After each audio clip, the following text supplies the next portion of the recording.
கிளாம்பாக்கம் கலைஞர் நூற்றாண்டு பேருந்து நிலையத்தில் போக்குவரத்து துறை அமைச்சர் சிவசங்கர் நேரில் ஆய்வு செய்தார்.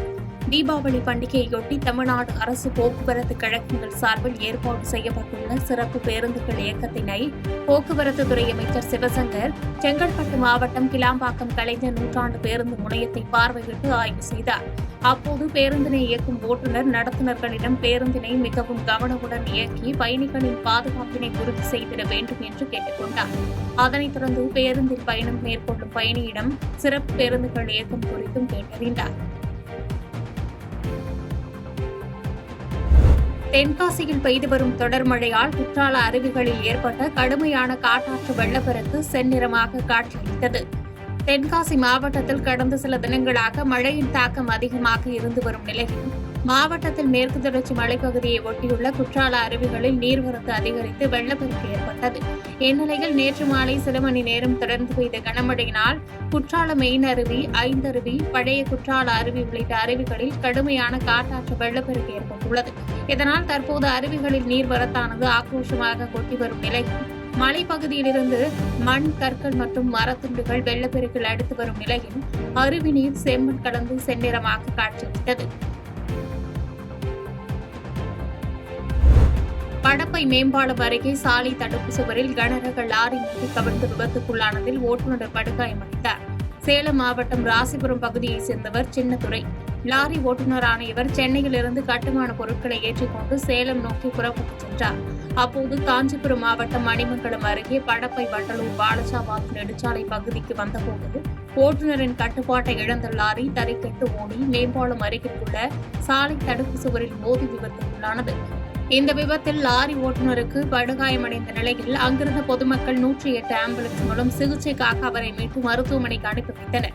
மேலும் விபத்து குறித்து போலீசார் விசாரணை நடத்தி வருகின்றனர். தீபாவளியை முன்னிட்டு ஓமலூர் வாரச்சந்தையில் 3 கோடி ரூபாய்க்கு மேல் ஆடுகள் விற்பனையாகின. சேலம் மாவட்டம் ஓமலூரில் இன்று கூடிய ஆட்டுச்சந்தைக்கு உள்ளூர் மற்றும் வெளி மாவட்ட மாநிலங்களிலிருந்து ஆயிரக்கணக்கில் ஆடுகள் விற்பனைக்கு கொண்டு வரப்பட்டன. நாளை மறுநாள் தீபாவளி பண்டிகை கொண்டாடப்பட உள்ளதால் ஏராளமானோர் ஆடுகளை வாங்க குவித்தனர். இதனால் சந்தையில் ஆடுகள் விலை சுமார் 1000 வரை விலை உயர்ந்து ஒரு ஆடு 9,000 முதல் 40,000 ரூபாய் வரை விற்பனையானதாகவும் இதனால் இன்றைய சந்தையில் சுமார் 3 கோடி ரூபாய்க்கு ஆடுகள் விற்பனையானதாக வியாபாரிகள் தெரிவித்தனர். கிளாம்பாக்கம் பேருந்து நிலையத்தில் போதிய இருக்கை வசதி இல்லாததால் பயணிகள் தரையில் அமர்ந்து பேருந்திற்காக காத்திருக்கும் அவலம் ஏற்பட்டது. வரும் 20ஆம் தேதி தீபாவளி கொண்டாடப்பட உள்ள நிலையில் சென்னை மற்றும் புறநகர் பகுதியில் தங்கி படித்து வரும் மாணவர்கள், ஊழியர்கள் மற்றும் ஏராளமான பொதுமக்கள் தங்களின் சொந்த ஊர்களுக்கு செல்வதற்கு கிளாம்பாக்கம் பேருந்து நிலையத்திற்கு படையெடுத்து வருகின்றனர். இந்நிலையில் பயணிகளின் வசதிக்காக சிறப்பு பேருந்துகள் இயக்கப்பட்டு வருகின்ற நிலையில் பேருந்து நிலையத்தில் ஒரே நேரத்தில் லட்சக்கணக்கானோர் குவிந்ததால் கூட்ட நெரிசல் ஏற்பட்டது. மேலும் போதிய இருக்கை வசதி இல்லாததால் பயணிகள் பேருந்து வளாகத்தில் தரையில் அமர்ந்து பேருந்திற்காக காத்துக் கொண்டிருக்க சூழ்நிலை ஏற்பட்டுள்ளது. எனவே பேருந்து நிலையத்தில் போதிய வசதிகள் ஏற்படுத்த பயணிகள் தமிழக அரசுக்கு கோரிக்கை வைத்துள்ளனர். திமுக அரசு ஒரு உருட்டு அல்வா கடை, இங்கு உருட்டு அல்வா தான் கிடைக்கும் என்று கூறி திமுகவின் வாக்குறுதிகள் அச்சிடப்பட்ட காலி அல்வா பாக்கெட்டுகளை காண்பித்து எதிர்க்கட்சித் தலைவர் எடப்பாடி பழனிசாமி கடுமையாக விமர்சித்தார். எதிர்க்கட்சித் தலைவரும் அதிமுக பொதுச் செயலாளருமான எடப்பாடி பழனிசாமி சட்டப்பேரவை வளாகத்தில் செய்தியாளர்களை சந்தித்து பேட்டியளித்தார். அப்போது பேசிய அவர், சரியாக கடந்த 2023ஆம் ஆண்டு தீபாவளியின் போதுதான் தமிழக முதலமைச்சர் மு.க. ஸ்டாலின் 525 அறிவிப்புகள் என்ற பெயரில் வாக்குறுதிகளை வெளியிட்டார். அதில் 10% அறிவிப்பை கூட அவர் நிறைவேற்றாமல் அனைவருக்கும் அல்வா கொடுத்துவிட்டார் என்று கூறி திமுக உருட்டுக்கடை அல்வா என்ற பெயரில் காலி பாக்கெட்டுகளை எடுத்து காட்டினார். அவருடன் இருந்த அதிமுகவினரும் கையிலிருந்த காலி பாக்கெட்டுகளை எடுத்து காட்டியதால் பேரவைக்கு வெளியே பரபரப்பான சூழல் ஏற்பட்டது. எல்லாத்துக்கும் ஒரு உருட்டுக்கடை அல்வா கொடுக்குறேன், வாங்கி பாருங்க. உருட்டுக்கடை அல்வா அரசாங்கத்துல இப்படிப்பட்ட அல்வா தான் கிடைக்கும்.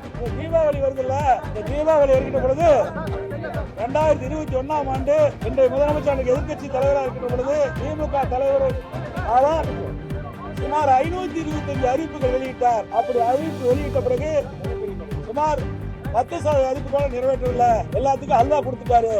இப்ப இந்த உருட்டுக்கடை அல்வா நீங்க பிரிச்சு படிச்சு பாருங்க, எப்படி டேஸ்டா இருக்குதா எப்படி பார்த்து சொல்லுங்க. தமிழக அரசின் அலட்சியத்தின் காரணமாகவே இருமல் மருந்து குடித்து 25 குழந்தைகள் இறந்துள்ளனர் என்று எதிர்க்கட்சித் தலைவர் எடப்பாடி பழனிசாமி குற்றம் சாட்டியுள்ளார். தமிழக சட்டப்பேரவையிலிருந்து வெளிநடப்பு செய்து அதிமுக பொதுச் செயலாளரும் சட்டப்பேரவை எதிர்க்கட்சித் தலைவருமான எடப்பாடி பழனிசாமி செய்தியாளர்களை சந்தித்தார். அப்போது பேசிய அவர், இருமல் மருந்து குடித்து 25 குழந்தைகள் உயிரிழந்திருக்கிறார்கள். உலக சுகாதார நிறுவனம் எச்சரித்தும் மருந்து உற்பத்தியை தமிழக அரசு கண்காணிக்காமல் அலட்சியமாக இருந்ததால் உயிரிழப்புகள் நேர்ந்ததாக குற்றம் சாட்டி பேசினார். மேலும் சம்பந்தப்பட்ட மருந்து நிறுவனம் தொடர்ந்து முறைகேட்டில் ஈடுபட்டும் 2024 மற்றும் 2025 தமிழக அரசு சோதனை செய்யவில்லை என்றும் விமர்சித்து பேசினார். தற்போது இறந்த குழந்தைகளின் எண்ணிக்கை 25. உலக சுகாதார நிறுவனம் WHO இந்த கோர்ஸ் மருந்தை பயன்படுத்த வேண்டாம் என்று எச்சரித்திருக்கிறது. இப்படி குழந்தைகளுக்கு தயாரிக்கின்ற மருந்துகள் அந்த நிறுவனத்தை தொடர்ந்து இந்த அரசு கண்காணிக்க வேண்டும். இப்படி கண்காணிக்காத காரணத்தினால்தான் இன்றைக்கு விலமதிக்க முடியாத 20-25% குழந்தைகளை இன்றைக்கு இறந்திருக்கின்றது என்பது மிகுந்த வேதனைக்குரிய சம்பவம்.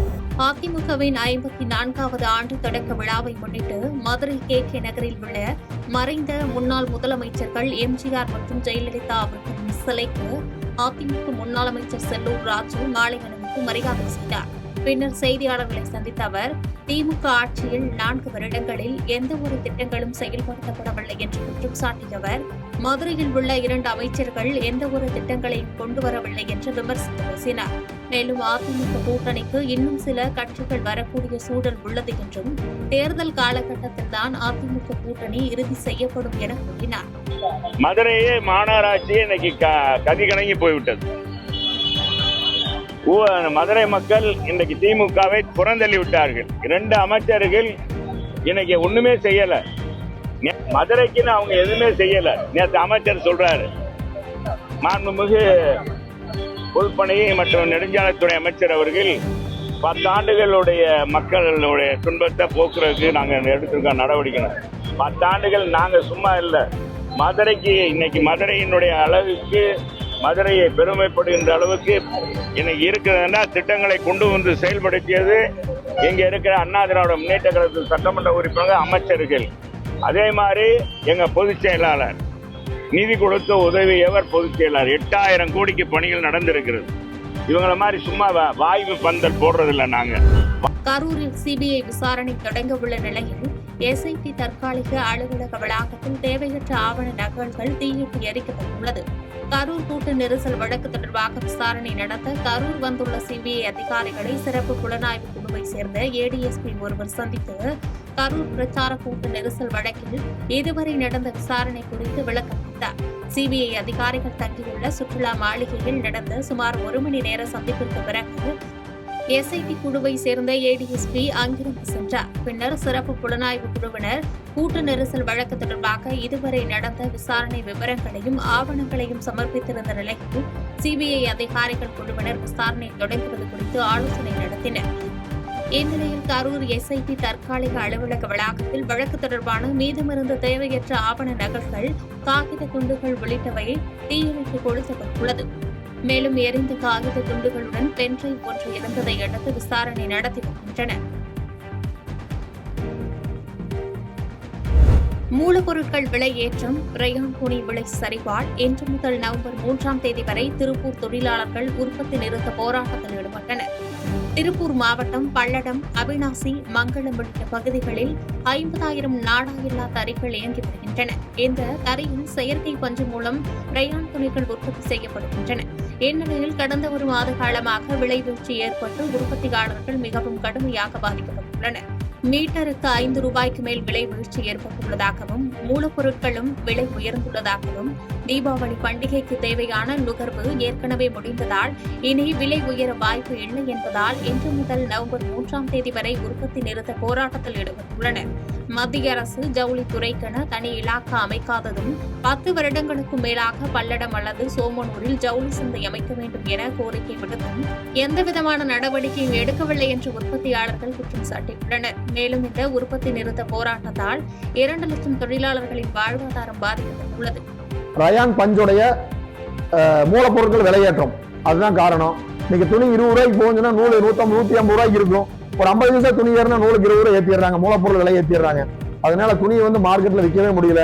நாங்களும் 10 வருஷமா மத்திய அரசு கிட்ட கோரிக்கை வைக்கிறோம், ஒரு ஜவுளி தொழிலை மேம்படுத்துறதுக்கு ஒரு கமிட்டி ஒன்று அமைங்க, இதுல என்ன பிரச்சனை இருக்கோ சரி பண்ணி கொடுங்கன்னு சொல்லிட்டு பல்லடம் பகுதி சோமனூர் பகுதியில் ஒரு ஜவுளி சந்தை வேணும்னு சொல்லி 50 ஆண்டு காலமா கோரிக்கை வச்சுட்டு இருக்கிறோம். இந்த துணிகள் எல்லாமே ப்ராசஸ் பண்றதுக்கு அகமதாபாத், ஜெய்ப்பூர் அப்படிதான் போயிட்டு இருக்கு. இந்த பல்லடம் பகுதியில மத்திய அரசு ஒரு நிறைய சலுகைகள் கொடுத்து அந்த ப்ராசஸ் பண்ற ஃபேக்டரி ஆரம்பிச்சு கொடுத்தா உற்பத்தி செலவு குறைந்து இந்த தொழிலை மேம்படுத்துற மாதிரி இருக்கும். திருக்கழுக்குன்றம் அருகே வீட்டின் பின்புறம் உள்ள கழிவறையில் அழுகிய நிலையில் ஆண் சடலம் மீட்கப்பட்ட சம்பவம் பரபரப்பை ஏற்படுத்தியுள்ளது. செங்கல்பட்டு மாவட்டம் திருக்கழுக்குன்றம் அடுத்த எடையூர் கிராமத்தை சேர்ந்த முடி திருத்தும் தொழிலாளியானவர் யுவராஜ். இவர் 6 வருடங்களுக்கு முன்பு வேறொரு பெண்ணுடன் தொடர்பு இருப்பதாக கூறி யுவராஜுக்கும் அவரது மனைவிக்கும் இடையே கருத்து வேறுபாடு ஏற்பட்ட காரணத்தினால் பிரிந்து வாழ்ந்து வரும் நிலையில் எடையூர் கிராமத்தில் கடன் தொல்லை அதிகமானதன் காரணமாக திருக்கழுக்குன்றம் அடுத்த முள்ளிக்கொளத்தூர் பகுதியில் வாடகை வீட்டில் தனியாக வசித்து வந்துள்ளார். இந்நிலையில் அவரது சித்தி அஞ்சாலை என்பவர் அடிக்கடி யுவராஜ் வீட்டிற்கு சென்று நலம் விசாரித்து வந்ததாக கூறப்படுகிறது. இதனையடுத்து கடைசியாக ஞாயிற்றுக்கிழமையன்று அவரது வீட்டிற்கு சென்று பார்த்து வந்த பிறகு பலமுறை அவரை தொடர்பு கொண்டும் அழைப்பை எடுக்காததால் அவரின் வீட்டின் கதவு திறக்கப்பட்ட நிலையில் வீடு முழுவதும் ரத்தம் மற்றும் மிளகாய் பொடி கொண்டு கிடப்பதை பார்த்து அதிர்ச்சியடைந்தார். பின்னர் தகவல் அறிந்து வந்த போலீசார் வீட்டை சோதனையிட்ட போது வீட்டின் பின்புறம் உள்ள கழிவறையில் யுவராஜின் உடல் அழுகிய நிலையில் இருந்ததை கண்டு அதிர்ச்சியடைந்தனர். தொடர்ந்து யுவராஜின் உடலை மீட்ட போலீசார் பிரேத பரிசோதனைக்கு அனுப்பி வைத்ததோடு இச்சம்பவம் குறித்து தீவிர விசாரணை நடத்தி வருகின்றனர். செய்திகளை உடனுக்குடன் தெரிந்து கொள்ள கீழ்கண்ட கேபிள் மற்றும் டிடிஎச் நெட்வொர்க்குகளில் எம்நாடு செய்தி தொலைக்காட்சியை காணுங்கள். பாதகம் செய்பவரை கண்டால் நாம் பயம் கொள்ளலாகாது பாப்பா. மோதி மிதித்து விடு பாப்பா, அவர் முகத்தில் உமிழ்ந்து விடு பாப்பா. அண்மை செய்திகளை உடனுக்குடன் தெரிந்து கொள்ள இணைந்திருங்கள் எம்நாடு தொலைக்காட்சியுடன்.